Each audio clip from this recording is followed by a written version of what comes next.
Okay, let's unpack this.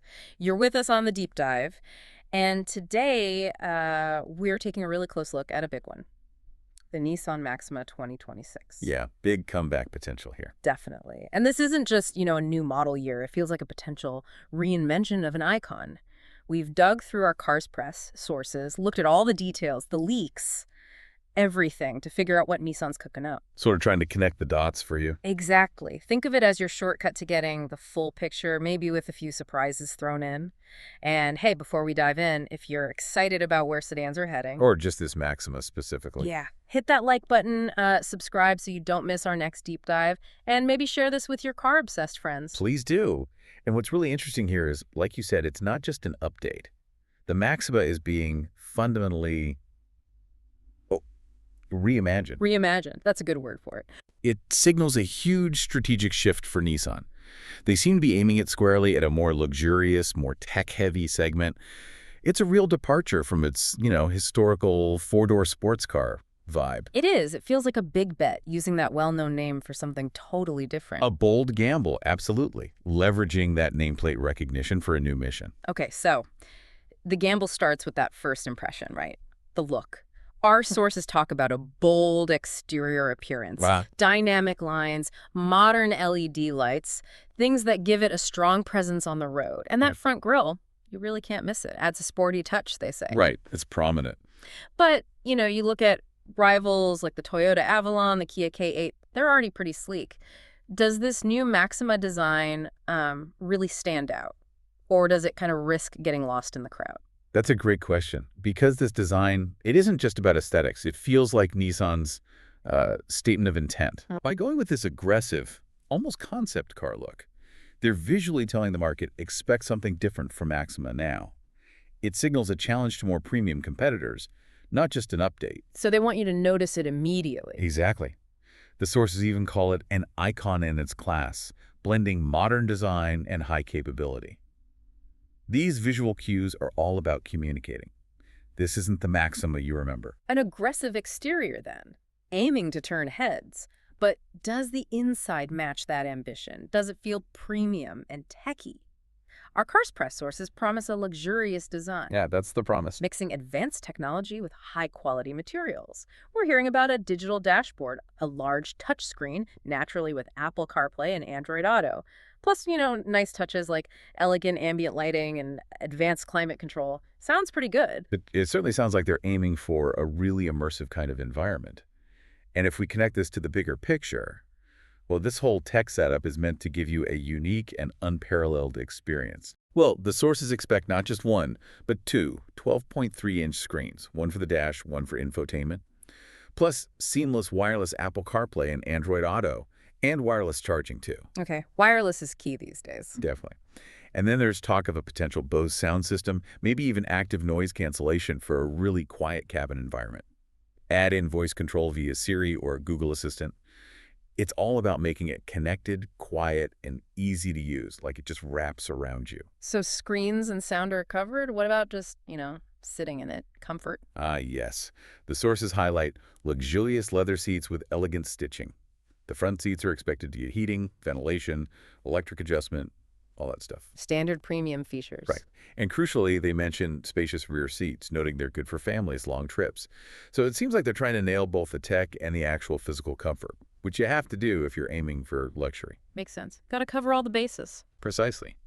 And practicality isn't forgotten either. Cargo space looks like it's getting a bump, estimated around 14.3 cubic feet with the seats up. Which is about 405 liters. Yep, and that goes up to maybe 15.4 cubic feet or 436 liters when you fold the rear seats down.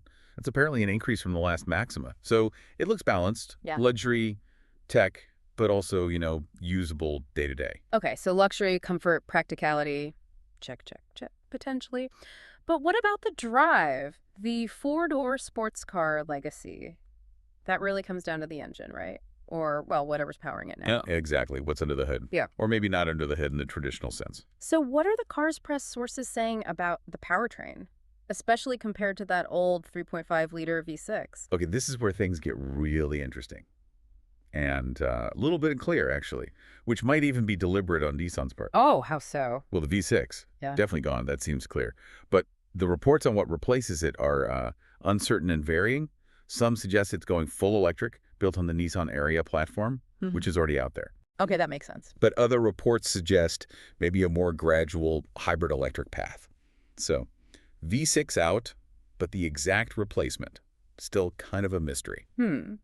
But there must be some performance clues. There are estimated figures floating around, and they're pretty interesting. A base single-motor front-wheel drive setup might be around 214 horsepower, 221 pound-feet of torque. Okay, decent starting point. But the dual-motor all-wheel drive models, those could potentially hit, get this, 389 horsepower and 442 pound-feet of torque. Wow, okay. 389 horsepower, Yeah. that's a serious number, especially moving to electric or hybrid. It's a huge leap. But, has Nissan's predicted performance always felt like that four-door sports car in the real world, especially with such a big platform shift? That's the question. Yeah, exactly. That's the key test. And it's really important to stress these numbers are based on leaks and estimates. They're not official from Nissan yet. Right, got it. Grain of salt. But if they're accurate, it's not just faster. It's Nissan signaling a whole new performance identity, using electrification to do things the V6 couldn't. The source also points to a significant redesign for the ride itself.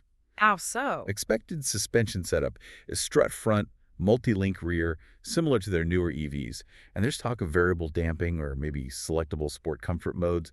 It sounds like they're really aiming for that balance between a comfortable ride and stability when you push it. A balanced feel, yeah, that's crucial. And if they pull off these numbers and the suspension tuning, well, some outlets like Motor Trend and Edmunds are already calling it a potential game changer, Right. suggesting it could be the fastest Maxima ever produced. That's quite a statement, but those numbers, especially the torque, could back it up. What do you think? Let us know in the comments, are you ready for an electric Maxima or will you miss that V6 sound? And hey, hit subscribe if you want more deep dives like this one. Exactly. It feels like Nissan is trying to rewrite the script on Maxima performance, not just, tweak it. Okay, performance and luxury, great.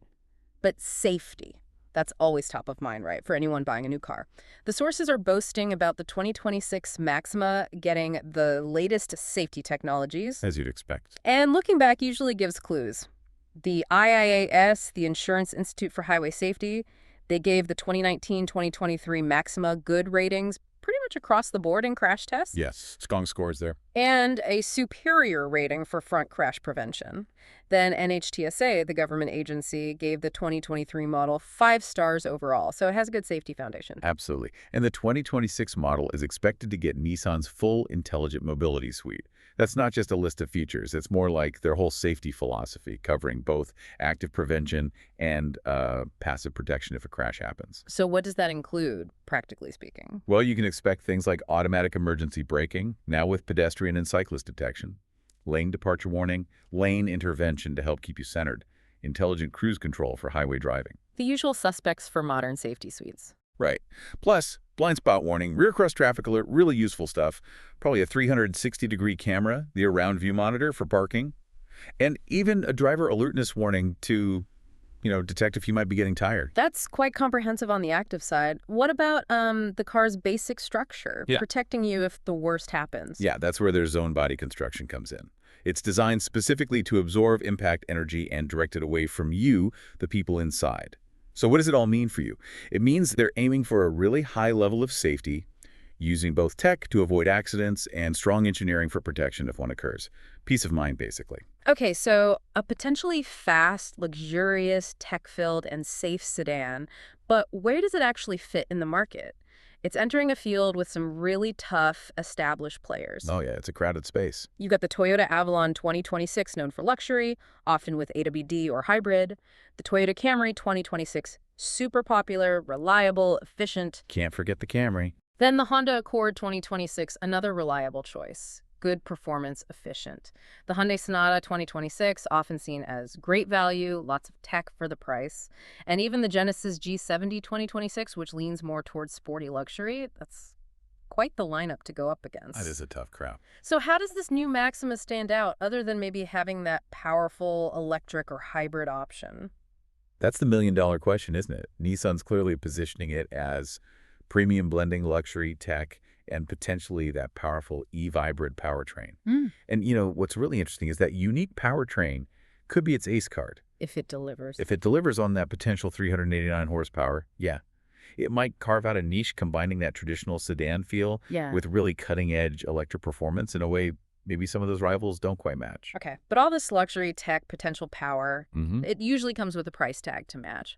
What are we hearing about the cost? Is the pricing going to make it truly competitive, or will it be stuck in a kind of awkward middle ground? Yeah, the sticker price. That's where the rubber meets the road, as they say. Yeah. Always. Our sources give us some estimated prices, keyword estimated.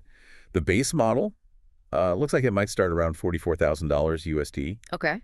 and the higher trims, they could potentially reach up towards $61,000 USD, so quite a range. Definitely not an entry-level price point then. No, clearly aiming higher. And the source mentions different trim levels too. Starts with Engage, kind of the Yeah. base, then Venture Plus, Evolve Plus L, and Power Plus L, all the way up to Platinum Plus for the full luxury experience. Each seems to add different things, maybe more range on some, advanced navigation, ventilated seats on others. So you, the listener, can hopefully find a combination that fits what you need and what you want to spend. Right, gives you options. So, okay, we've dissected the design, the tech, the potential performance, safety, competition, price.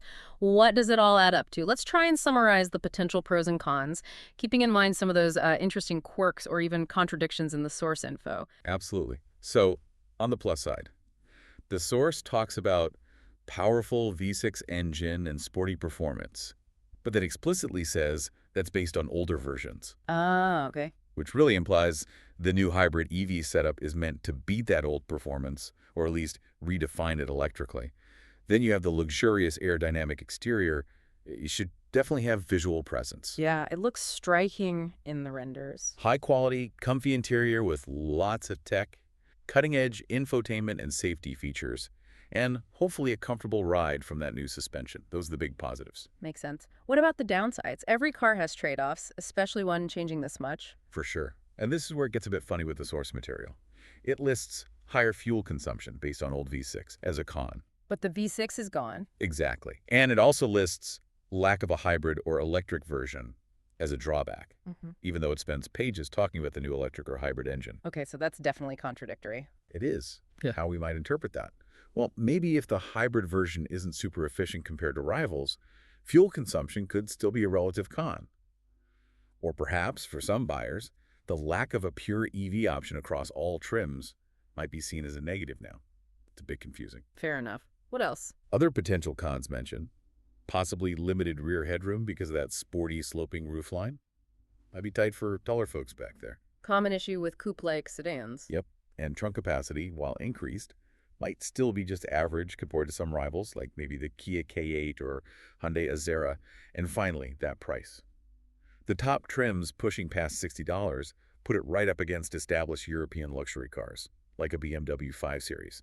That could make the value proposition tricky for some buyers, despite the new tech. Right. It really puts the pressure on Nissan to deliver an experience that justifies that price against some very serious competition. Exactly. It's a detailed picture, but still, largely based on estimates and leaks for now. Right. It's a fascinating look at a model that's clearly evolving. It really is. We've covered a lot today. The bold new look, the tech-heavy interior, the potentially very powerful hybrid or electric heart, the safety focus. It's clear Nissan is swinging for the fences with this Maxima, but execution is everything. Absolutely. And this really raises a big question for the whole segment.